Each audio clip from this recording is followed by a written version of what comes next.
To get my first rookie contract is lit. I just go to practice every day, bro. It's no difference. Rookie minicamp was fun. It was good to be able to just get back on the field and just throw the football again. What took me by surprise was the endless amount of resources teams have. And it was real cool to be able to have access to them daily. It's different than like college, because in college, of course, you have a lot of resources, but in the league, it's like whatever you think about, bro. The outside noise, everything was put to end. I was able to actually. When Dillon Gabriel's much-hyped shoe deal hit the market, the silence was deafening.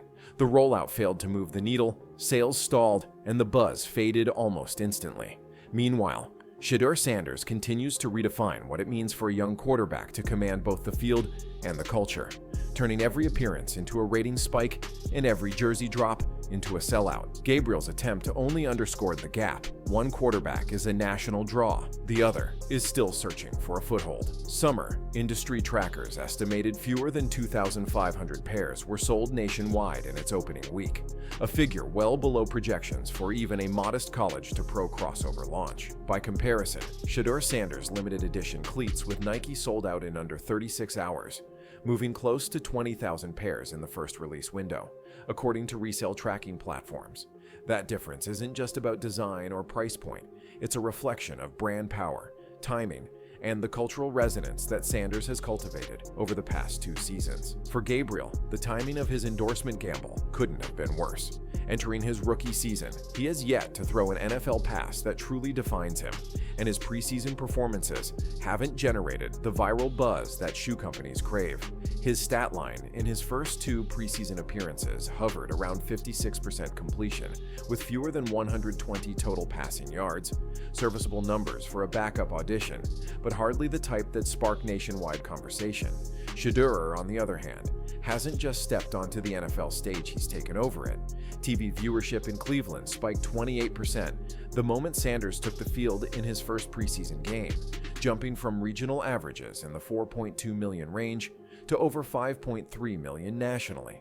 Gabriel's reps, in contrast, barely registered outside of local coverage. This disparity matters because shoe deals are no longer just about selling sneakers.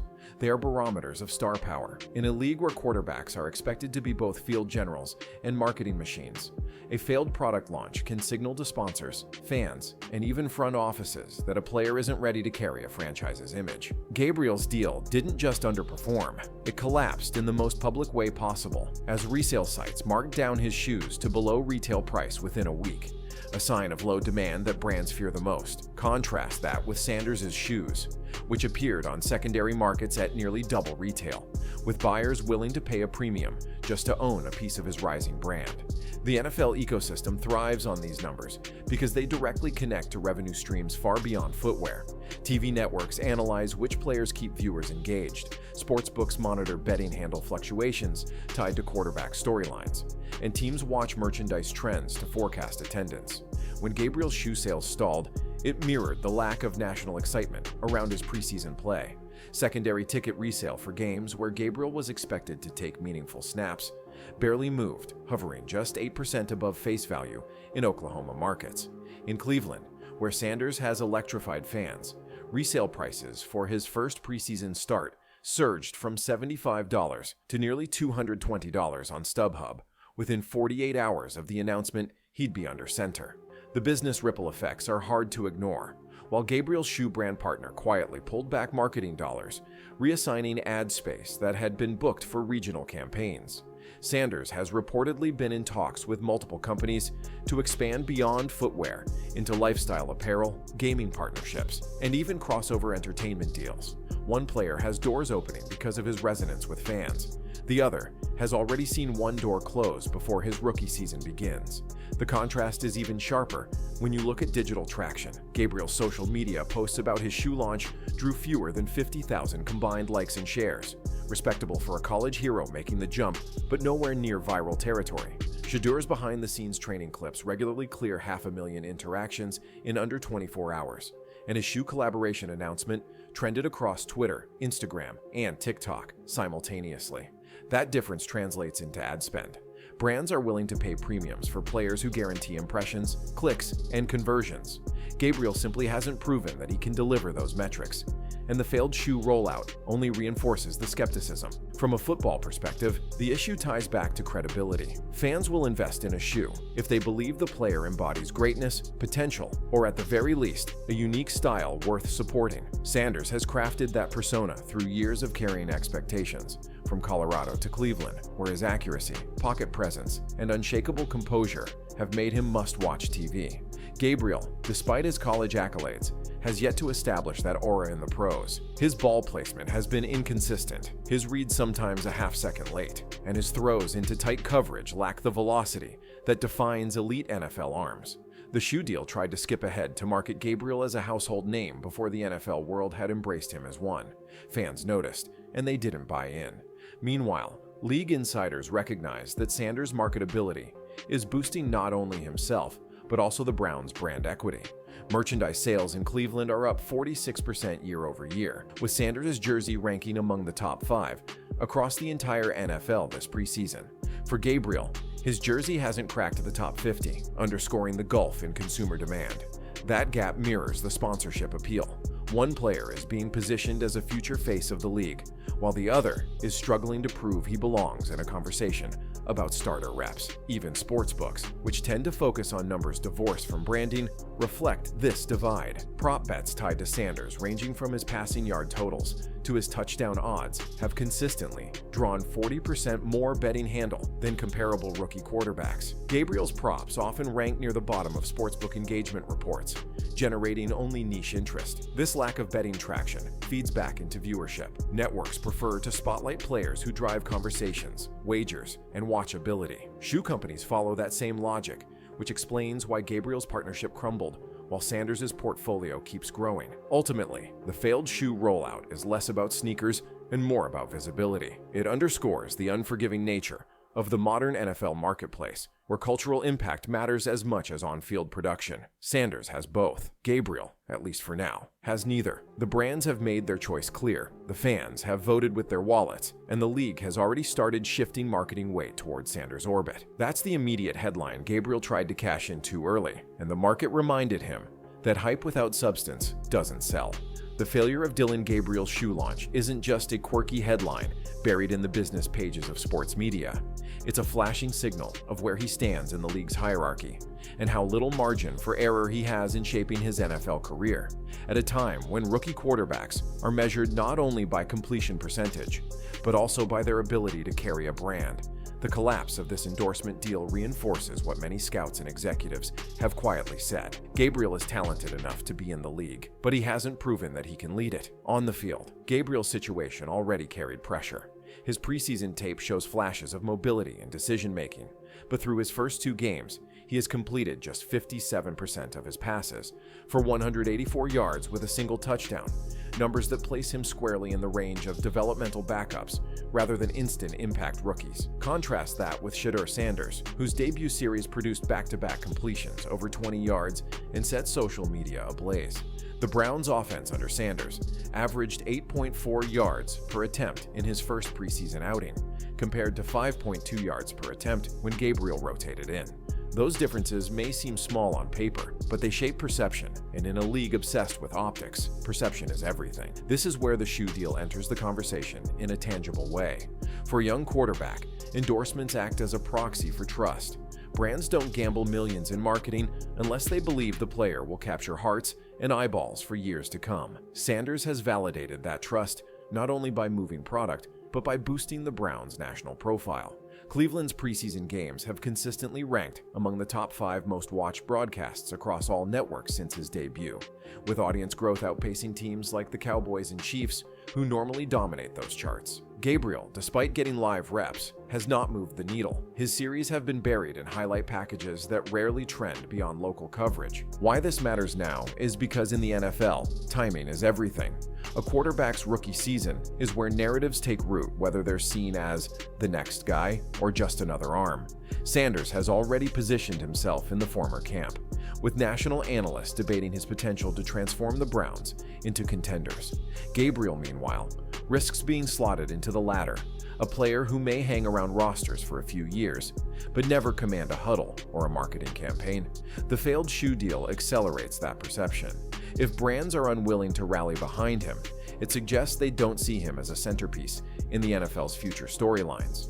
From a team perspective, this matters because off-field perception feeds back into organizational strategy. Coaches and general managers don't make depth chart decisions based on sneaker sales, but they are acutely aware of the ripple effects. A quarterback who elevates ticket sales, merchandise, and TV ratings provides cover for growing pains on the field. Sanders is already that player. In the week leading up to his preseason start, Brown's season ticket resale listings surged by 38%. And team store sales spiked 41% compared to the same week last year. Gabriel's presence hasn't generated comparable spikes. His jersey sales remain stagnant, and no measurable attendance bump has been tied to his role. For a franchise balancing football decisions with business imperatives, this disparity matters in ways that go beyond box scores. The league itself feels the difference as well. The NFL is an entertainment engine, and quarterbacks are its leading men. When Gabriel's shoe line fizzled, it wasn't just his personal brand that took a hit.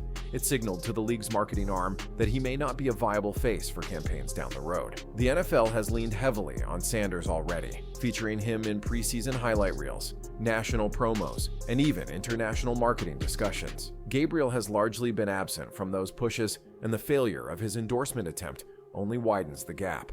If he cannot deliver off the field, he will need overwhelming on-field performance to change that narrative, and so far, the stats don't suggest he's capable of such a leap. Consider the betting markets, which offer a real-time barometer of fan confidence.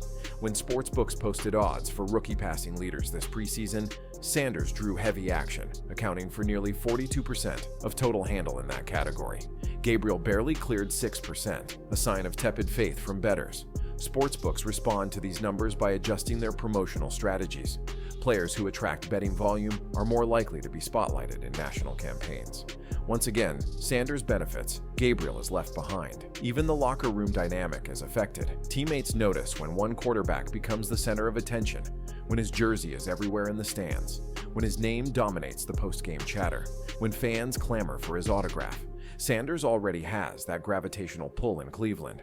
Gabriel doesn't. His failed shoe launch doesn't just reflect poorly outside the building. It risks diminishing his stature inside it. In a sport where confidence and perception drive opportunity, that is a dangerous place for a young quarterback to be. The timing compounds the issue. Gabriel needed his shoe deal to be a bridge away to buy time while he developed on the field. Instead, its collapse underscores how little patience the marketplace has for unproven players. Fans don't buy sneakers for rookies they aren't invested in. They buy them to be part of a story, a movement, a rising star. Sanders embodies all three. Gabriel hasn't found that narrative. Without it, every incomplete pass, every three and out, every failed drive is magnified because there's no reservoir of goodwill to balance it. In the modern NFL, where quarterbacks are expected to double as entertainers, this matters more than ever. Patrick Mahomes, Joe Burrow, Jalen Hurts, they all built credibility with wins, but their brands soared because fans believed in them as cultural icons. Sanders has already tapped into that pipeline. Gabriel's missed opportunity with his shoe partner shows how far he is from that level of resonance. He doesn't just need to improve on the field, he needs to redefine how he connects with fans, or he risks becoming invisible in a league that increasingly values visibility as much as victory. That's why the shoe deal collapse isn't a footnote. It's a headline with consequences that stretch far beyond a failed product line. It speaks to Gabriel's tenuous grip on relevance, the uphill battle he faces to carve out a role in Cleveland, and the widening gulf between him and Sanders, who has already seized the mantle of both a franchise leader and a national star. The moment calls for urgency, because in the NFL, reputations calcify quickly, and right now, Gabriel's is trending toward forgettable. The story of Dillon Gabriel's failed shoe deal isn't unprecedented in football history. Quarterbacks have long been marketed as cultural figures, and shoe companies have occasionally gambled on the wrong one. What makes this case stand out is how starkly Gabriel's situation contrasts with Shedeur Sanders' rise, and how that comparison echoes across decades of NFL endorsement history. Start with the numbers. When Sanders' limited run cleats dropped, resale data showed prices climbing nearly 90% above retail within the first week, a surge rarely seen outside of basketball markets dominated by names like LeBron James or Steph Curry. Gabriel's shoes, meanwhile, slipped to 20% below retail in less than 10 days, according to StockX and GOAT trackers. That discrepancy mirrors their on-field trajectories. Sanders is a ratings magnet and a proven box office draw, while Gabriel remains an untested arm whose preseason stats 57% completion, 184 yards, 1 touchdown, 1 interception, look more like a journeyman's audition tape than a future franchise quarterback's highlight reel. The NFL has seen this divide before. Think back to Johnny Manziel, whose off-field hype once generated a massive endorsement wave. Nike banked on him, only to see sales collapse when his play on the field faltered. By his second year, retailers were discounting his merchandise by 50% just to clear shelves. Gabriel isn't plagued by controversy the way Manziel was, but the dynamic is similar. A company took a chance on a quarterback without a proven NFL platform, and the market refused to buy in. Sanders, on the other hand, is charting closer to the path of Cam Newton's early career, when Under Armour tied itself to his charisma and MVP-level play, producing spikes in both sales and cultural relevance. Newton's rookie jersey finished as the top seller in 2011, and his signature cleats sold out regionally within weeks of launch. Sanders is walking a parallel road, commanding both performance credibility and off-field resonance. Another comparison is Tim Tebow, who entered the NFL with a massive college following and initial endorsement support. His jersey sales were spectacular. He led the league in merchandise for a stretch in 2010, but when his performance failed to sustain hype, those numbers cratered. Within 2 seasons, sales had fallen by nearly 70%, and endorsements dried up. Gabriel risks falling into a similar trap. His college career at Oklahoma gave him regional support, but unlike Tebow, he never had the national movement of millions of fans rooting for him as a cultural symbol. Without that foundation, the leap to shoe deals was a gamble without precedent. Contrast that with Shedeur Sanders, whose appeal extends beyond the gridiron. His story, son of Deion primetime Sanders, the aura of Colorado's dramatic turnaround under his leadership, and now the bright lights of Cleveland, gives him a narrative arc that brands can sell. His NFL arrival has already produced tangible effects. Cleveland's local TV ratings are up 31% year over year. National broadcasts featuring him are consistently outrating those without, and ticket resale markets spike the moment his name is attached to a starting lineup. That level of gravitational pull puts him in rare company. The last time a rookie quarterback shifted attendance and ratings trends this dramatically was Andrew Luck in 2012, when Colts season tickets sold out for the first time in 3 years, driving resale prices from $60 to $200 per seat overnight. Gabriel simply doesn't have that power. The endorsement gap also ties directly to positional hierarchy.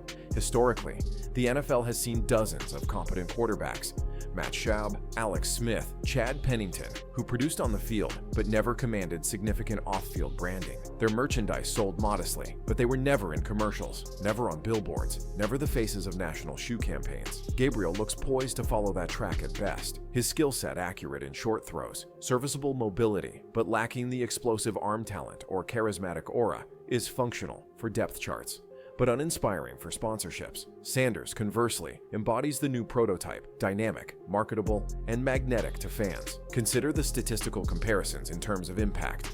In his rookie preseason, Patrick Mahomes averaged 7.4 yards per attempt and drew enough buzz that Chiefs ticket sales increased by 14% heading into Week 1. Sanders is producing similar yardage efficiency, while also delivering cultural momentum that far surpasses Mahomes' rookie profile. Gabriel's preseason efficiency lags, and his presence hasn't budged ticket resale markets or local TV spikes. The gulf here isn't just about play, it's about influence. This divide is visible in betting data as well. During Robert Griffin III's rookie season in 2012, sportsbooks reported nearly 45% more handle on Washington games, purely because of his explosiveness and highlight reel potential. Shedeur Sanders is creating the same betting gravity, with sportsbooks reporting 40% more Browns-related prop bet volume when his name is involved. Gabriel's numbers barely register. That lack of traction matters because sportsbooks and networks alike allocate promotional space to whoever moves the most money. For Gabriel, irrelevance in this area is a warning sign that extends beyond football. Looking at past failures, the clearest comp may actually be Matt Leinart, a Heisman Trophy winner with major hype. Leinart signed a lucrative shoe and apparel deal upon entering the NFL. By his 3rd season, he had been benched, his performance underwhelmed, and the endorsement pipeline dried up. His shoes became clearance rack staples, a symbol of unmet expectations. Gabriel, who never had Leinart's collegiate pedigree, faces an even steeper hill. If Leinart couldn't sustain interest despite entering with more accolades, what chance does Gabriel have after a failed launch that underscored his lack of national draw? By contrast, Shedeur Sanders' early trajectory resembles Russell Wilson's rise. Wilson was overlooked initially, drafted in the third round, but his charisma and winning mentality transformed him into one of the league's most marketable players within 2 years. Wilson's jersey cracked the top 3 in sales by his second season, and his sponsorship portfolio ballooned. Sanders is already ahead of that curve, with jersey sales placing in the top 5 before his rookie season even officially begins. The conclusion here is clear. History shows that quarterbacks without early market resonance rarely recover in the endorsement game. Fans and brands make early decisions about who feels like a star. Gabriel's failed shoe launch has already slotted him into the supporting cast category, a place that quarterbacks seldom escape once the narrative takes hold. Sanders, on the other hand, has seized his moment to become the central figure of a franchise and potentially the league itself. The comparison leaves little room for debate. One quarterback has ignited a movement, drawing measurable spikes in ratings, ticket sales, and consumer spending. The other attempted to launch a personal brand and watched it fizzle before his rookie season even truly began. In an era where quarterbacks are expected to carry both a team and an economy, the difference isn't just notable, it's defining.